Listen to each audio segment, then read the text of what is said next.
Hello, I'm very glad to be here with you today, and I hope that you will enjoy this e-learning presentation. The topic that I'm going to talk about today is communication through social media, statistics, and tendencies. Have you ever considered how significantly social media changed the way we communicate? Over a third of the world's population is using some form of social media to communicate. Our world as we know it has transformed from the start of the text messages to the first years of Facebook to today's temporary stories. Moreover, 2018 could be seen as the year we saw non-governmental organizations fully embrace social media and mobile marketing to promote general awareness, communicate with core audiences, and raise funds from donors. Together, we will take a look at the Global NGO Technology Report. This report is an annual research project that seeks to gain a better understanding of how non-governmental organizations use technology. Sponsored by the Public Interest Registry and researched by nonprofit Test for Good, the report summarizes how NGOs use web and email communications, online fundraising tools, social media, mobile technology, and data management and security software. The primary goal of this year's report is to provide an updated set of technology benchmarks for NGOs worldwide. It has taken a decade for NGOs to learn how to use social networks effectively for branding and advocacy. Fundraising has been a challenge, but demographic changes and donor insights indicate that social networks are on track to become a very powerful fundraising tool. NGOs first began experimenting with social media around 2003 through blogging, primarily using Blogger. At the time, blogging was a radical shift in content strategy, and it was considered risky for an NGO to open themselves up to public comment. The irony is that now, 15 years later, NGOs crave comments and engagement on social media, and today, 38% of NGOs regularly publish a blog on their website. 97% of NGOs in Europe have a website. Of those, 86% are mobile compatible. 53% use the .org domain, 21% use country codes, 6% use .com, 2% use .net and NGO, 1% uses ONG, and 15% use other domains. 37% use WordPress as their content management system for their website, 12% use Drupal, 4% use Joomla, 29% use another CMS, and 18% don't know. 57% of NGOs in Europe regularly send email updates and fundraising appeals to supporters and donors.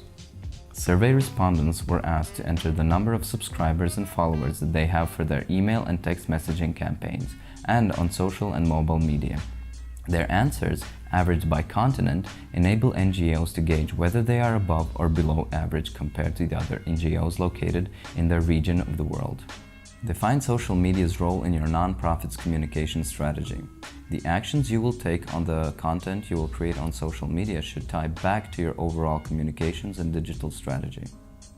Determine what you want to accomplish. As part of a nonprofit team, you are no stranger of having a mission. Whether to eliminate poverty or protect an endangered species, you understand what your overall charge is. Identify your target audience. Choose the right networks. Once you have identified your target audience, study social media demographics to find out where they are active online and focus your efforts on those networks. Create a content strategy. Put engagement first. Social media is far more than a publishing platform. It's a place to capture people's attention, connect with supporters, and build communities.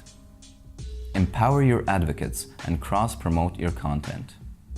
Track and measure your results. Above all, remember to listen and create a habit of strategy and measurement.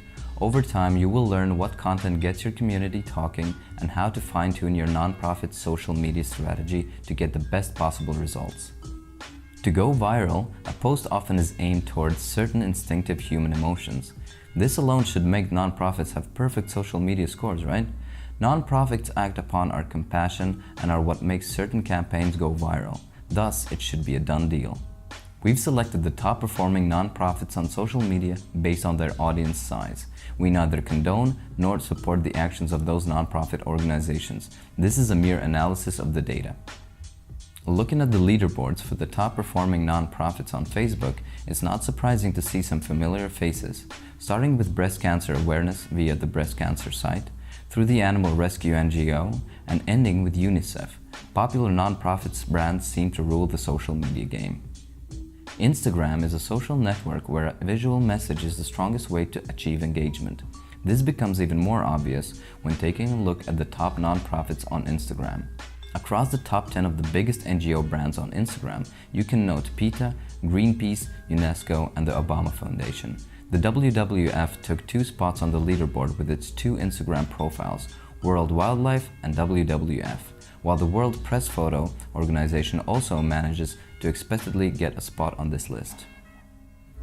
When it comes to Twitter, a powerful message that moves people seems to be the prevailing factor. In terms of the audience size, prominent nonprofits such as UNICEF, American Red Cross, Amnesty International, WWF, the Human Rights Watch, and the World Economic Forum all boast audience of above 3 million followers.